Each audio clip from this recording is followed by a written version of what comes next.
Hey, what is going on guys, it's Carlos, and usually everyone asks what's your daily driver. Well, mine has changed from Android to iOS. Currently I'm not rocking an HTC One in my pocket no more, but an iPhone 4, and yeah, it's kind of a huge downgrade for me. It's a smaller screen, slower processor, but it's still buttery smooth running iOS 7.1. So let's go ahead and see what I have on my iPhone 4. Now I have 3 screens on my iPhone, a blank one, the one with my most used apps, and a third one with a bunch of folders. So my most used app, I'm pretty sure you can guess it, it's the Tweetbot app, and it's one awesome Twitter client.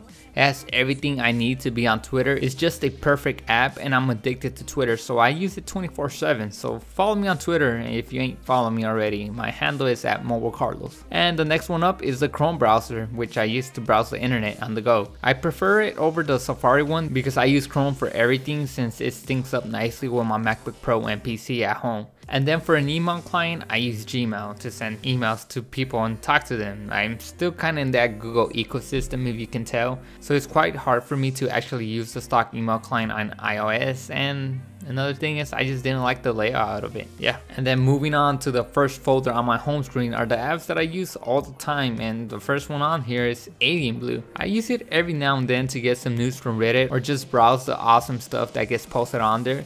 It's actually quite fun to be on Reddit, and this is the only app that I could find that has the most features and a nicer laid out UI. Then I have every other app everyone would install on their phone: Facebook, YouTube, Snapchat, etc. You know, those social networking sites. I'm pretty sure everybody has them and know what they are. So probably the most uncommon one on here is Spotify. And Spotify is a paid service that lets you listen to every song and download it and just keep playing it back wherever you're at. I usually play my songs in the car. Believe it or not, I don't hear that much music on my computer speakers or headphones. I'd rather have music be playing on my car when I'm driving. I'll probably invest in some nicer speakers for my car instead of desktop speakers. Now next up is my photo folder, and I have Instant Size, which lets me put a white border around my images and upload them to Instagram so it can be full size and not cropped. If you follow me on Instagram, most of my images are uploaded this way. I love the way they look. It's my most used app when uploading images to Instagram. And then I have the VSCO Cam app, which plays a major role in my Instagram pictures as well. It's one hell of an app to edit images.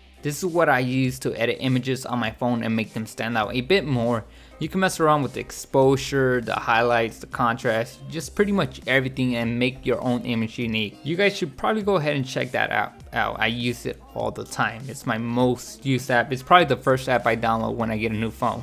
Then from here on, I have my messaging app, SoundCloud, which I'm still trying to learn, and my friend Jeremy actually told me about SoundCloud, but I'll probably use it a bit more when I get a newer phone. Now my other favorite app is Pocket Cast. It's an app that lets you catch up on the latest podcasts that I'm subscribed to, and they download automatically for me.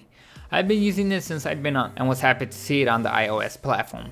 So I'd rather listen to podcasts than to music at home. I know I'm kind of different from everyone else, but I just prefer listening to tech related podcasts, especially photography and just different kind of podcasts. I just can't find a popular DSLR video podcast out there. If you guys know one, leave it down in the comments and I'll be forever in your debt. On the next screen, there are a bunch of folders, and in the first folder, I just shoved everything that I use every now and then, which are just some basic apps. Then from here on, I have my games folders, which I don't use quite often, only when I'm super bored and need to kill some time. Then I have my wallpaper apps. The first one is wallpapers, but it runs really slow on my phone.